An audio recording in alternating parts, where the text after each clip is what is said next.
Seize the day, go for it. And, oh yeah, you've done the scanning, so it's informed, you've minimised risk. You cannot eliminate risk. If you could, there would be no such thing as business. All right, folks, we're back. Another masterclass where we take big concepts in strategic management, strategy, leadership, communication, storytelling, you name it, and cut them down into 15, 20-minute chunks so that you can take some of this back to your own workplace. Kate and Donald here, Professor Donald Maclean. He's in the hot seat, Professor of Strategic Management.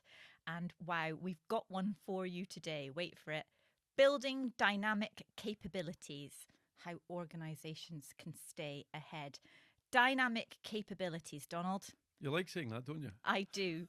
Two words that to me stand alone perfectly well. And when you put them together, you think, what on earth does this mean? And how can it help these leaders out there knowing about it? What on earth does it mean? Mm-hmm. It is one of the really hot topics in strategy and strategic management at the moment. I think David Teese, one of the original authors, work on this, is the most downloaded strategy paper of all times or thereabouts. So people are taking it really, really seriously. And I think that that's because it builds on something we talked about in another podcast, how to make the most of and thrive in uncertainty. So the capability bit is obviously something you're really good at. Dynamic might mean that you're continually adapting and reconfiguring and learning, i.e. you're innovating all the time. So how is it that businesses set about doing that? Ah, right. Okay. So that's quite interesting. So ordinarily you think capabilities. My business, these are our capabilities. We're really good at delivering to clients, or we're really good at certain aspect of manufacturing or something like this. But dynamic capabilities, what we're talking about here is something fluid that's changing all the time in order to drive innovation. Yeah, and I would add... Like what? I would add one other thing, that your capabilities you've talked about, quite often they're referred to technically as operational capabilities. The real question is, how do you change them when the environment changes? So how does the organisation learn? How does it pick up new skills and new abilities? Well, this idea is that there's another set of deeper capabilities that allow you to tweak all the ones that your customers and clients benefit from. Right. So this is about totally being on top. Right. So this is about being on top of the capabilities in your organization and ensuring that they're continuously fit for purpose for the environment that you're working in and the environment that's coming down the line in the future. Very well said. Have I got that right? And that you can change. Yeah. Okay. Yeah, that you can change. So that's becoming a primary source of competitive advantage, your ability to reconfigure what you do. Whoa. And when the original version of dynamic capabilities had three key activities, if you like. One was that organizations that had them were continually sensing the environment. I use sailing as an analogy quite a lot. You know do. that. I Yes. do. So it's a bit like you've got your hand in the tiller. You're constantly looking at the weather because you know, especially if you're racing, you know that if you get it right, more right than anyone else, that is massive advantage. So you're always scanning the environment. And what are you scanning for? Begins with ch. Cheese? Changes. Yes.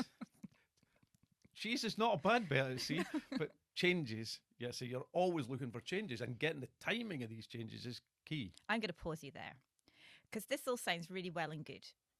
But the reality of running a business is you have to keep your eye on the horizon and all that.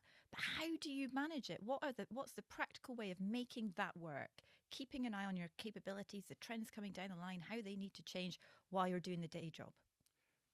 Well, that's a good question. I didn't expect that. Not that I didn't expect good questions from you. We don't rehearse anything here. No, so we're doing it. This is the excuse me. There's a lot of data out there. There are people forecasting all over the place. There are support agencies, government-funded support agencies. They've got massive data banks. They will do reports for you, some of them, free, if you ask. So there's the internet. There's stacks of stuff out there about trends, about the business weather. See, I think this is one of the benefits of when you get collaborations with academia and business, is that when you're running a business, you can quite often have your head down in that business and not necessarily be scanning the horizon and knowing what's going on out there. Whereas you guys are tapped into research and things that can actually be quite helpful. That's right. But I would like to come back to you here and say, if you think that you could sail a boat through bad weather without ever looking at it, you'd be daft.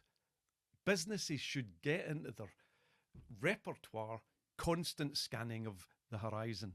That's just part of the job. It has to be done. And so that's the first aspect of dynamic capabilities. Second one is when you see something and it looks good, seize it. So commit resources to it. Go for it.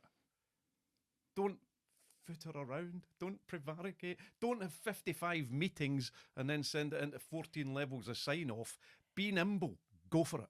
This is really helpful to me just now, Donald, actually, because I'm doing exactly that right now. I'm hesitating on a decision, and you've just made me go for it. I hope you're going to be right. Yeah, what did Shakespeare teach us? He or she who hesitates is lost. Right? So yeah, seize. Informed decision making. Seize the day. Go for it. And, oh yeah, you've done the scanning, so it's informed. You've minimised risk. You cannot eliminate risk. If you could, there would be no such thing as business. All right. So building dynamic capabilities, sense, spotting trends, seize the day.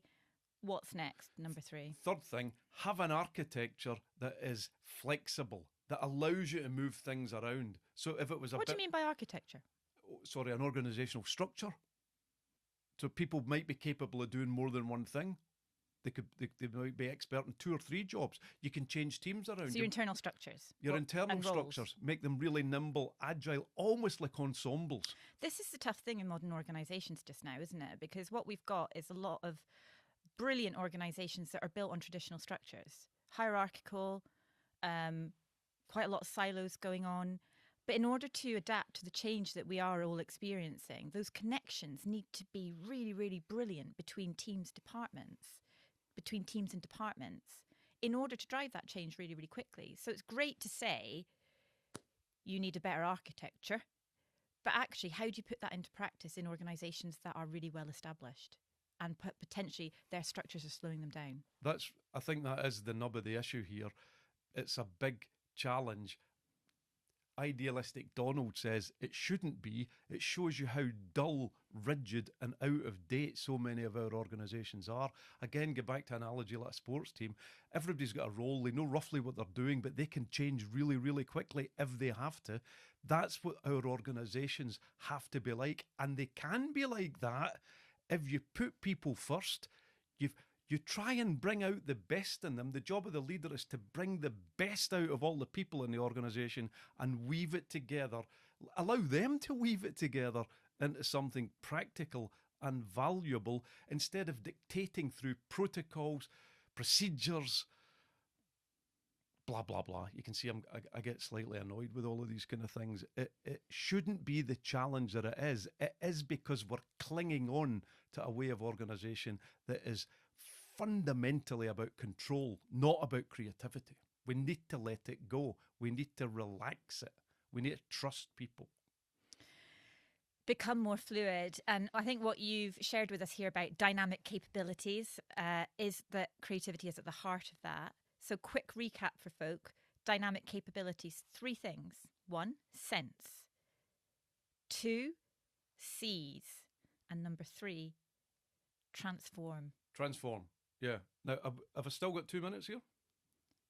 Because I would like to come back and say that, so Donald, as you said, my interest is in what people do.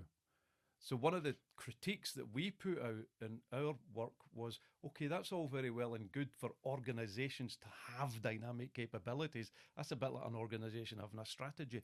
My interest is, what do people and leaders actually do?